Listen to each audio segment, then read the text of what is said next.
그래서 여러분 아셔야 될 게 뭐냐면 이 무형자산은 시험에 가장 많이 나오는 게 뭐겠냐고요. 당연히 야 뭐가 무형자산인데 무형자산의 정의랑 야 그렇다면 무형자산으로 보려면 재무제표에 무형자산으로 기재하려면 인식 요건이 어떻게 되는데 요 두 가지가 무형자산은 시험에 가장 많이 나온다고요. 그럴 수밖에 없어요. 무형자산은 무형자산이 얼마냐 이게 중요한 게 아니라 가장 본질적으로 요걸 자산으로 볼 수 있는지 없는지가 가장 중요하기 때문이에요. 따라오시겠죠? 그럼 무형자산의 인식 요건을 지금부터 좀 볼 건데 일단 교재를 보시면 334페이지 첫 번째 문단 무형자산의 위에서 두 번째 문단의 첫 번째 줄을 보시면 국제회계 기준에서는 물리적 실체는 없지만 식별 가능한 비유화폐성 자산을 무형자산으로 정의하고 있다. 일단 여기까지만 체크할게요. 여기까지만 체크하시고 이제 두 번째로 가서 무형자산의 정의랑 인식요건을 좀 볼 건데 재밌어요. 자 보시면 일단 무형자산의 인식요건 보죠. 우리 자산의 인식요건은 어떻게 됐나요?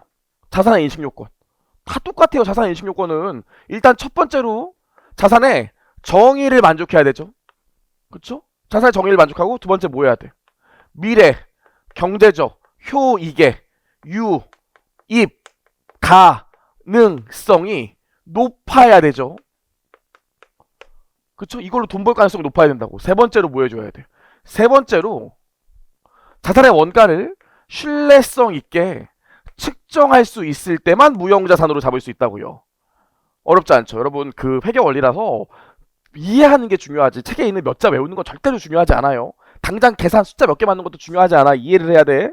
그럼 여기까지 나와 있기 때문에 어머 뭐야 엄격한 자산의 인식요건이라더니 몇 개 안 되는 것 같은데? 우리 유형자산이랑 인식요건이 똑같잖아요.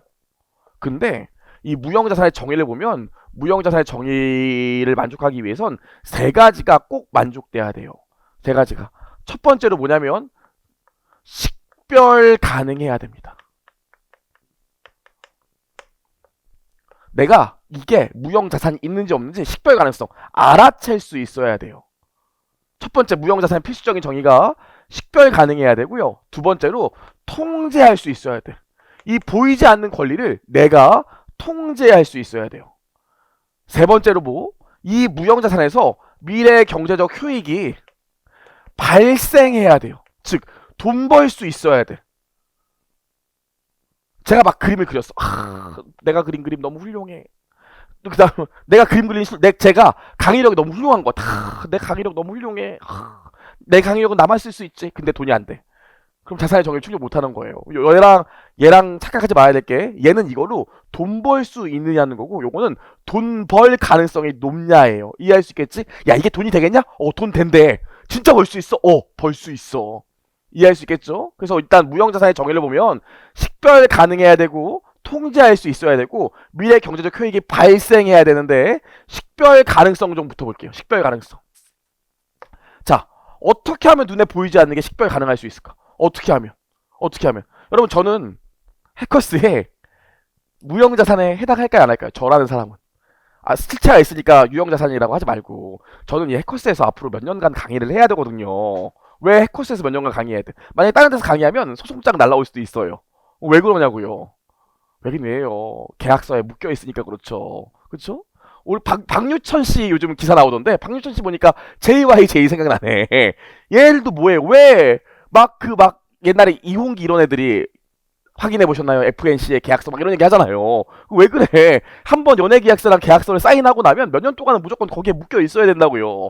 그럼 식별 가능하려면 첫 번째로 계약적 혹은 법적인 권리를 갖고 있다면 당연히 식별 가능한 걸로 보겠죠. 어렵지 않죠? 만약에 아이돌이라면 아이돌 내가 연습생한테 돈을 주고 있는 걸 식별 가능한지 보려면 연습생 되기 전에 계약서에 다 사인 시켰다고요. 앞으로 20년 동안 아무 소리도 안 하고 우리에서 연예인 하기로. 근데 이거 말고도 뭐가 있을까? 식별 가능성이. 이거 말고도 우리가 분리 가능하다면 분리 가능성이 있다면 식별 가능한 걸로 보여. 분리 가능성이 뭐야? 아주 쉽게 얘기하면 요걸 매각하거나 임대하거나 라이선스 빌려줄 수 있다면 분리 가능한 걸로 봐서 분리 가능성이 있다면 식별 가능성이 있는 걸로 봅니다. 여러분 예를 들어서 축구 선수들 아스널이랑 계약했는데 야 너 여기 있지 말고 너 아스널에 있지 말고 잠깐 저기 2부 리그 가서 좀 뛰고 와. 내 임대 너를 임대 주려고. 이런 것들이 다 분리 가능성에 해당한다고요. 이해할 수 있겠죠? 그래서 무형자산, 눈에 보이지 않는 권리인데 내가 만약에 기술을 개발했는데 이 기술을 내가 다른 회사에 매각 팔아버리거나 잠깐 이 기술력을 빌려주거나 라이센스 할 수 있다면 뭘로 볼 수 있어요? 분리 가능성이 충족된 걸로 본다고요. 어렵지 않죠? 그럼 여러분 꼭 아셔야 되는 게 무형자산의 정의의 첫 번째로 내가 식별 가능해야 되는데 식별 가능성은 계약적 법적 권리, 계약서에 사인을 하거나 아니면 내가 띄어내서 팔거나 빌려줄 수 있으면 분리 가능한 건데 요거 두 개가 동시에 만족해야 식별 가능할까요? 아니면 둘 중에 하나만 만족하면 식별 가능할까요? 내가 눈에 보이지 않기 때문에 요걸 내가 알아챌 수만 있으면 된다니까. 계약서에 사인해도 알아챌 수 있고요.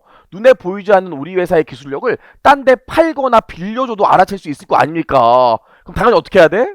AND가 아니라 둘 중에 하나만 만족해도 식별 가능한 걸로 본다고요. 어렵지 않죠? 저희 시험 말문제 무형자산 하면 항상 요 인식 기준만 말문제가 나오는데 맨날 요거 나왔어요. 계약적 법적 권리가 분리 가능해야지 혹은 계약적 법적 권리가 매각이나 임대나 라이센스가 가능해야지 식별 가능하다고 본다. 이렇게 나온다고요. 그럼 오답이에요. 계약서 쓰면 그 자체로 식별 가능한 거야. 해커스 정인돈이 해커스에서 5년 동안 계약하기로 강의 썼어요. 계약서를. 그럼 해커스는 저에 대해서 식별 가능한 거라고요. 꼭 계약서 들고 제가 다른 경쟁사로 갈 수 있어야지만 식별 가능한 게 아니라고. 이해하실 수 있겠죠? 무슨 말인지. 좋아요. 여기까지 얘기했습니다. 그래서 보시면 우리 334페이지 식별 가능성 보면 무형자산으로 인식되기 위한 첫 번째 조건은 식별 가능성인데 식별 가능성이랑 분리 가능하거나 또는이라는 소리지.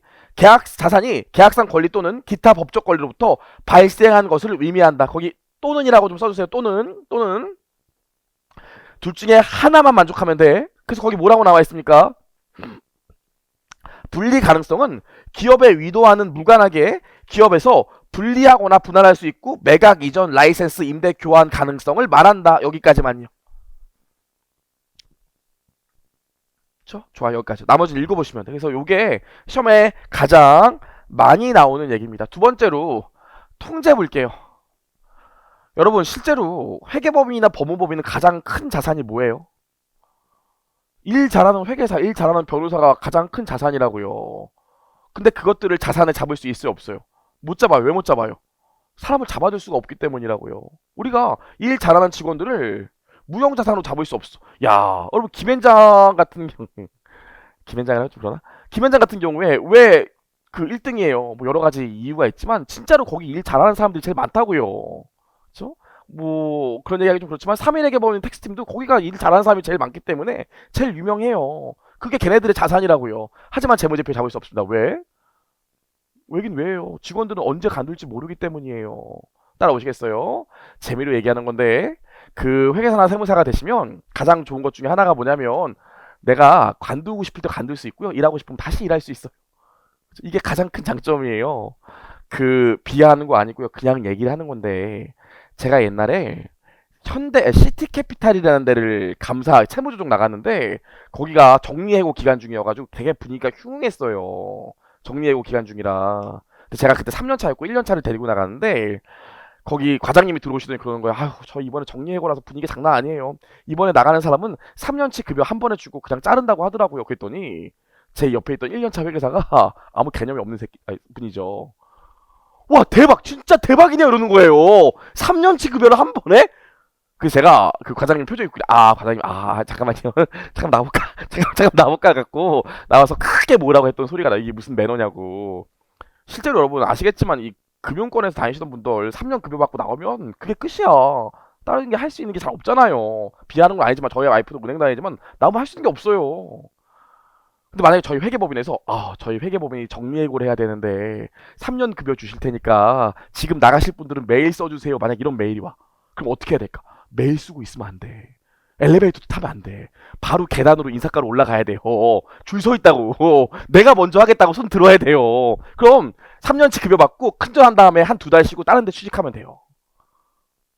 아, 농담 같지만 진짜라고요. 큰소리 서로 경쟁 막 싸워야 돼. 그렇다고요. 그래서 내가 무슨 말 하고 싶냐면 저희 회계사 세무사 가장 큰 장점 중에 하나가 뭐냐면 수습대야. 내가 일을 모르잖아. 갓 시험 붙고 나면 일을 모르기 때문에 시험 끝나고 나서 수습대는 이게 수습 자리를 잘 못 구하는 경우가 아주 간혹가다 있을 수도 있어요. 물론 회계사 같은 경우 좀 워낙 화랑이기 때문에 100% 취업이지만 간혹가다 못 구할 수 있어. 근데 그래서 걔네들이 막 회계사 세무사 자격증 별로네 이런 얘기 쓰는데 한 3년 정도 지나면 내가 기본적으로 모든 일은 다 할 수 있거든요. 몰라도 좀 자료 받으면 할 수 있어. 3년차 이상 되면 일자리를 못 구하는 경우는 없어요.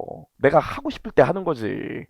그렇습니다. 실제로 요즘 회계본 경기 이런 게 너무 좋기 때문에 저한테도 요즘도 가끔씩 전화 와요. 상무님이 윤도나 회사는 아직 너를 안 잊었어. 그래서 너 요즘 강의한다는데 시간 남으면 돌아와. 잘 안 되면 돌아와 이러더라고요. 진짜예요. 여러분 이 통제에 나와서 얘기한 건데 저희 같은 경우에는 정말로 진짜로 저희도 나름 전문직이기 때문에 일하고 싶을 때만 일할 수 있어요. 정말로. 다만 그게 연차가 좀 쌓여야겠지. 그런 문제죠. 그래서 굉장히 좋은 직업이고요. 돌아와서 다시 얘기할게요. 그럼 통제로 가서요, 여러분. 기업이 보이지 않는 권리를 통제하려면 어때야 되겠어? 법적인 권리가 있으면 통제할 수 있겠죠. 아까 여자 아이돌 연습생 같은 경우에 계약서를 썼기 때문에 다른 소속사 이적할 수가 없다고 법적인 권리가 있기 때문에. 근데 여러분 이 법적인 권리가 무형자산의 정의 중에서 통제를 하기 위해서는 반드시 필수적인 조건일까요? 내가 무형자산을 통제하기 위해서는 이 법적 권리가 필수적인 조건일까?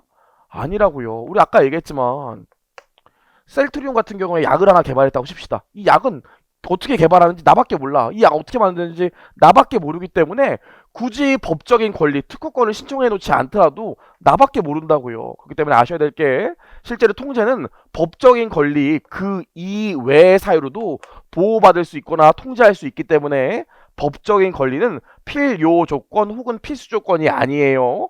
말 문제로 뭐가 나와? 무형자산을 정의할 때 통제는 반드시 법적인 권리를 필요로 한다. 필수 요건이다 그러면 틀린 얘기가 된다고요. 이해할 수 있겠지? 이게 답니다. 세 번째, 미래 경제적 효익은 뭐야?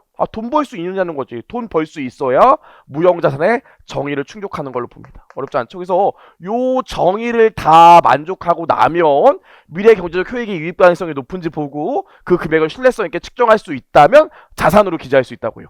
제가 지금부터 하나씩 얘기해 볼게요. 여러분 잘하는지 보자. 만약에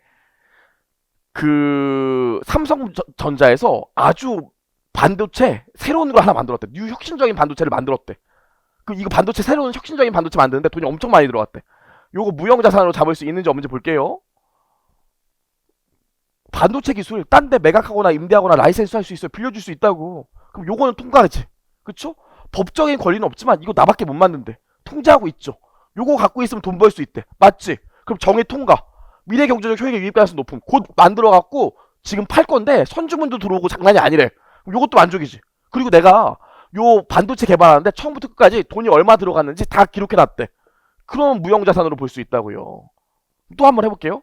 저희 해커스 브랜드. 해커스라는 브랜드 볼게요. 브랜드도 무형자산이잖아. 눈에 안 보이잖아요. 그쵸? 해커스 보세요. 식별 가능성. 해커스 요거만 똑 띄워서 딴 데 브랜드만 빌려줄 수 있다고. 그쵸? 해커스 키즈 카페는 좀 그렇지만 해커스 영어 유치원 괜찮지 않아요?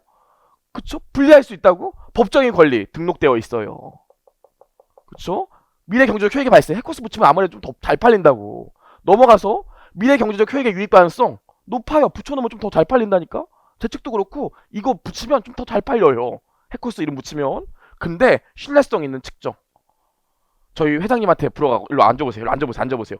그러니까 본인이 언제부터 해커스란 이름으로 장사하기 시작했고 지금까지 해커스란 이 브랜드 살리기 위해서 돈 얼마 썼는지 얘기하세요. 그럼 뭐라고 했어요? 가라 그러겠죠. 그렇죠? 이 내부적으로 기업 내부에서 창출한 브랜드 같은 경우엔 요게 만족이 안 돼서 대부분 자산으로 못 잡는다고요. 만약에 신한은행에 신한 들어가 있으면 아무래도 좀 더 잘 팔린다. 장사가 좀 잘 된다고요. 근데 문제는 뭐야? 자산으로 잡을 수 없어. 왜? 이거 신한이라는 브랜드를 만들기 위해서 여태까지 얼마 들어가는지 측정이 불가하거든요. 그래서 기업들의 주 LG, 뭐 삼성의 삼성 이런 것들을 자산으로 잡을 수가 없어요. 왜? 얼마 들어가는지 알 수가 없어. 그럼 우리 축구 얘기도 좀 해볼게요. 여러분 이거 제가 얘기하는 게 아니라 정말로 아주 유명한 교수님 논문에 나오는 얘기예요. 무형자산 얘기하면서 박주영이랑 이청용이 둘 다 EPL 영국 프리미어 리그에서 뜬 적이 있었잖아요. 볼튼 아스널에서 둘 다 계약금을 받고 볼튼이랑 아스널에서만 뛰기로 했다고요. 자, 따져보자. 식별 가능성 계약서 썼지. 그러니까 식별 가능하다고요. 통제 볼튼이랑 아스널 경기만 떠야 되기 때문에 통제하고 있는 거 많아. 미래 경제적 효익 얘네가 잘하면 돈 벌 수 있겠지. 근데 여기까진 만족했는데 그 계약금 얼마 주는지도 알아. 그렇죠? 근데 그때 당시에 이청용은 볼튼 시절에 고생 나가기 작가님 꽤 잘했다고요. 얘 때문에 티셔츠도 많이 팔려고 팀 순위도 좀 올라갔어. 그래서 이청용한테 계약금 준 거는 볼튼의 자산으로 잡혀 있다고 주석에 나와요.